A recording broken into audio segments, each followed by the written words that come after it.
私が乗っているのは川崎の Z1000 です。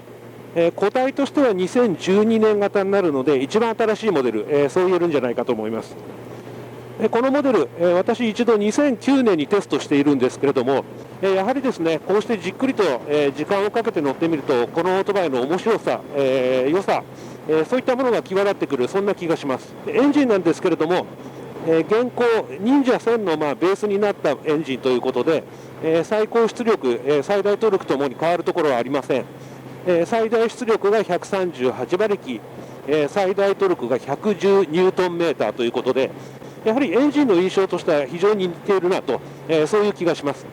ただですね、二次元速比には若干変更が加えられているので、やはりアクセルの開け閉め、そういったレスポンスはですね、やはりこの Z1000 の方がかなりダイレクト、そんな気が、しますね。やはりこのオートバイ、そしてこのエンジンの面白さというのはこの、右手に対するダイレクトなレスポンス、これに尽きるんじゃないかと思います。エンジンはですね、ややざらついた、非常に味わい深い感触のある川崎らしいものなんですけれども、この右手の開け閉めに対するレスポンスが非常にダイレクトですね。本当にアクセルに遊びが全くないかのようにアクセルワイヤーがもうピンと張った瞬間からパワーがドンと出るというような感じもあって、それとともにですね、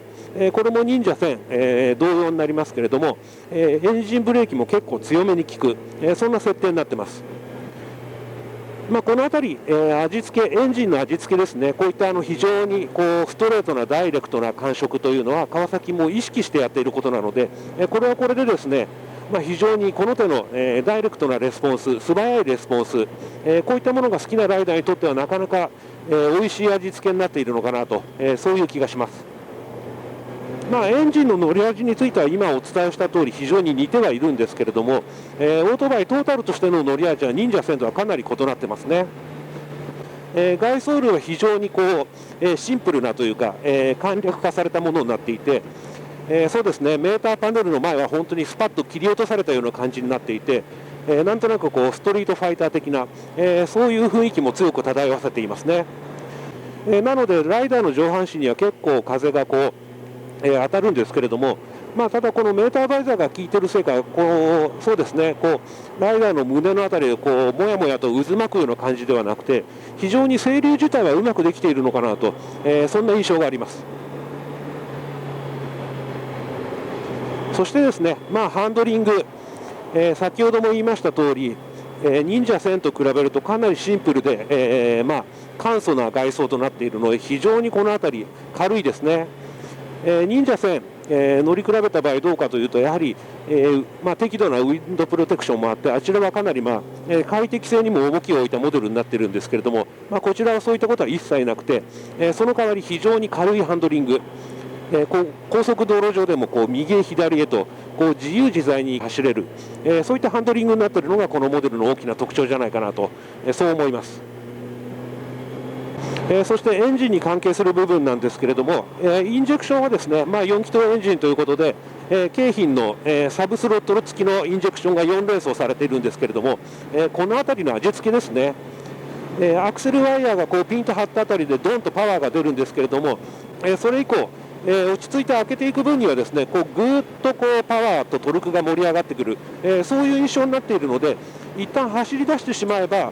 そういった強めの味付けはあるんですけれども、扱いにくさは感じないですね。次にフレームなんですけれども、このフレーム、アルミのツインチューブフレームなんですけれども、そのツインチューブの取り回しがエンジンのサイドを通すのを避けて、ちょうどシリンダーヘッドの上をですね、通過するような形で取り回されているということで、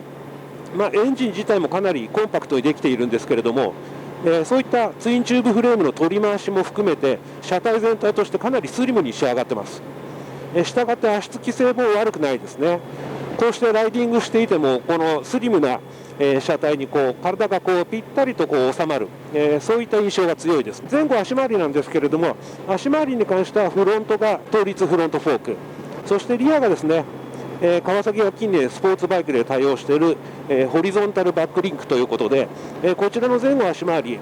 そうですね、この Z1000 に関して言うと、やはり多少固めというか、コシのある味付けになっているんですけれども、乗り心地自体は悪くないですね。こうゴツゴツとしたという感じではなくて、こううまく路面の大小のギャップをうまく吸収してくれているんだけど、コシはある、そんな印象でうまくまとまっていると思います。フロントはフルアジャスタブル、リアは伸び側のバンパーとプリロードの調整ができるということで、この辺り、欲を言えば、リアもフルアジャスタブルが欲しいなという感じはあるんですけれども、このホリゾンタルバックリンクがよくできているので、これはこれで納得できるかなと、そういう部分でもあります。ブレーキの利き味に関してはもうほとんどスーパースポーツと同じ味付けになってますね。リアはもうコントロール性は、高いんですけれどもあまり効かない設定、その代わりフロントは非常に強力に立ち上がってくると、そういう感じですね。なので、こうやって、かなりですねポジションとしてはアップライトなオートバイなんですけれども、乗り方としてはやっぱりスーパースポーツに近い乗り方、もしくはそういったスキルが必要になるのかなと、そういう気がします。そしてライディングポジションですね、バーハンドルということで、非常にアップライトでこう、そこそこスポーティーだけど、疲労度も少ない、なかなか的を得た、ライディングポジションだと言えると思うんですけれども、ただですね、シート、そしてタンクの、形状の関係もあってですね、ライダーのシッティングポジション、前後にはほとんど余裕がないという感じですね。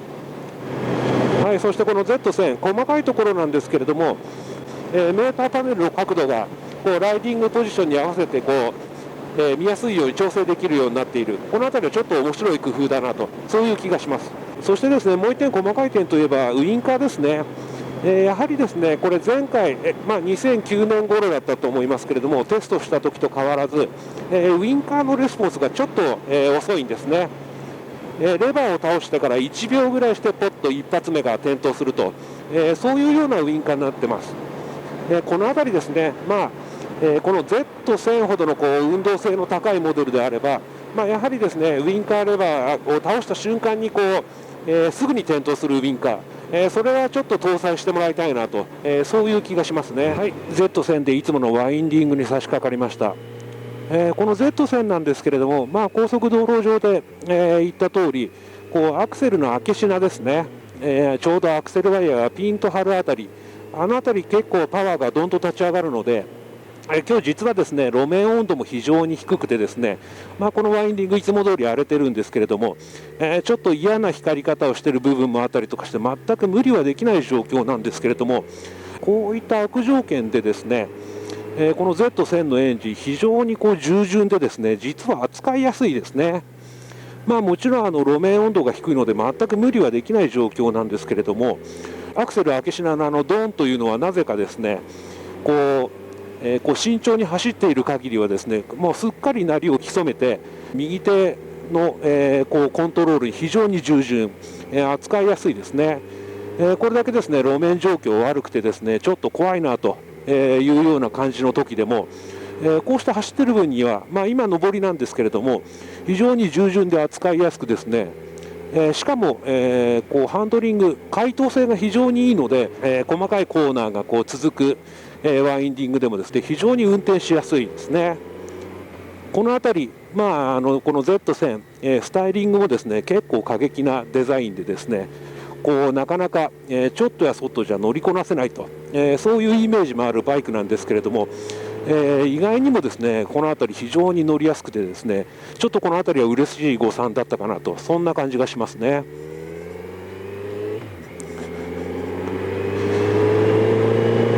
それと今言いましたけどやはりハンドリングですね。非常にこの辺りこう倒し始めですね、その辺りもこうフロントフォーク、接地感もありますし、